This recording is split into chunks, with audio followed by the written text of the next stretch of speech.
Ladies and gentlemen, Masters of the Universe Grinch. He is almost finished. Went in and I got his lips painted, teeth, eyeballs. Got his eyeballs in.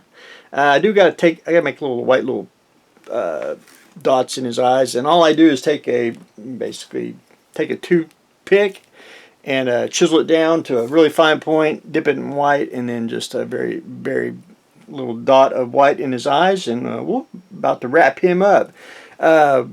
He is probably hard to see, but he's different shades of green, basically highlighting his hair, and basically just did washes first and then built it up, dry brushing from dark to light. But I think he pretty darn slick.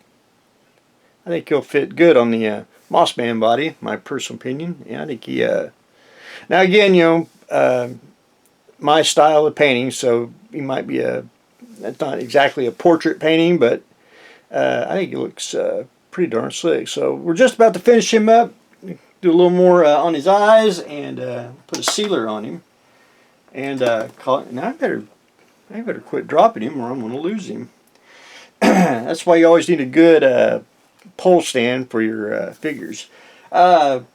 Mr. Sweet Tooth. Now I have the tendency to thin my paints out before I use them, so they're kind of transparent. So it takes a couple coats of paint on him. As you can see, he's a little see-through here and there, but I'm trying to go back over and get him painted. He's just about done with the base coats. Now I said last time that I was going to paint with metallic red. I can't paint with the metallic red because it's really transparent to me. It just won't coat at all. However, what I meant to say was I did a red base coat on his red coat, hat, and little things, but we're going to dry brush with the metallic just to give it a sheen, and so that's on my to-do list. I am painting his bodysuit ochre yellow. I got to go in and touch up around the edges of the collar and everything. Not enough hours in the day to do everything, so you're trying to do a little bit each day, trying to get it done. But anyway, I think he's hopefully, I can't wait to get more on his eyes and everything, because he is just odd. So anyway, that's where I am on Mr. Sweet Tooth.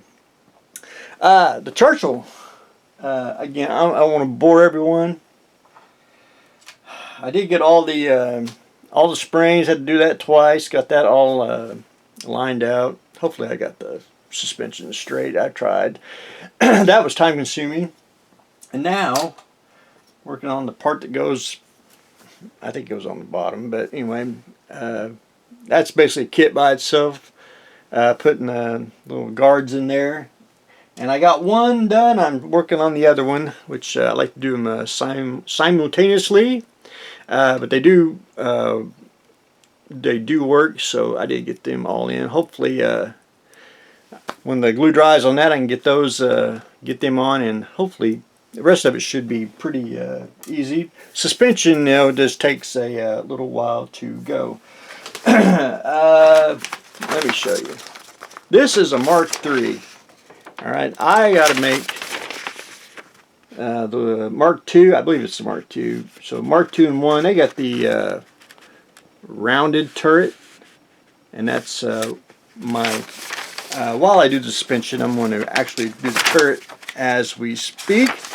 So let me show you the turret here, which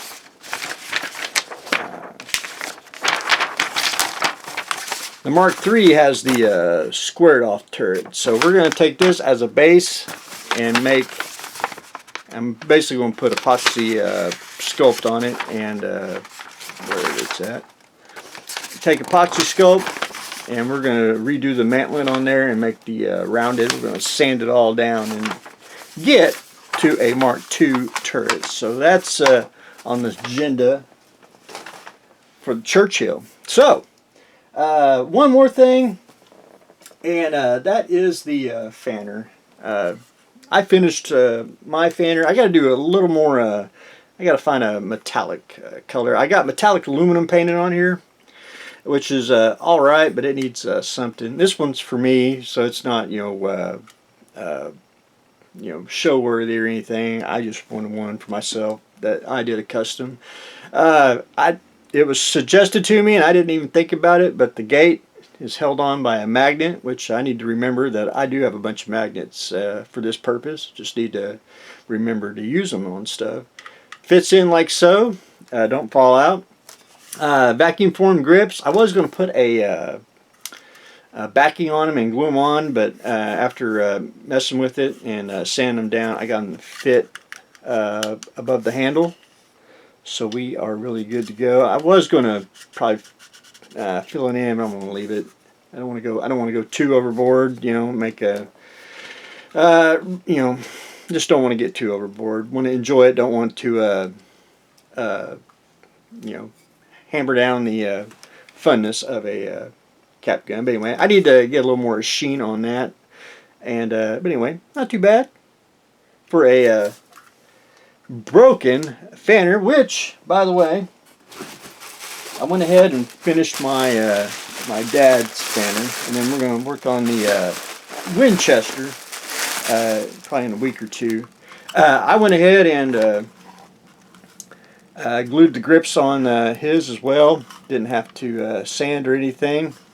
And I went ahead and left the shiny finish, which you can see dull and shiny. I want to get a, not basically backlised metal here, but something a little more shine on there. But anyway, we'll try to figure that out. There is actually a automotive paint that I like to use if I can get it. Don't know the color, just know it when I see it. But anyway, that's my dad's fanner for Christmas, so we will get that wrapped up. He did want a holster. He wanted the Buffalo set holster, which on the shooting shell you're supposed to get where you hold the bullets on the back.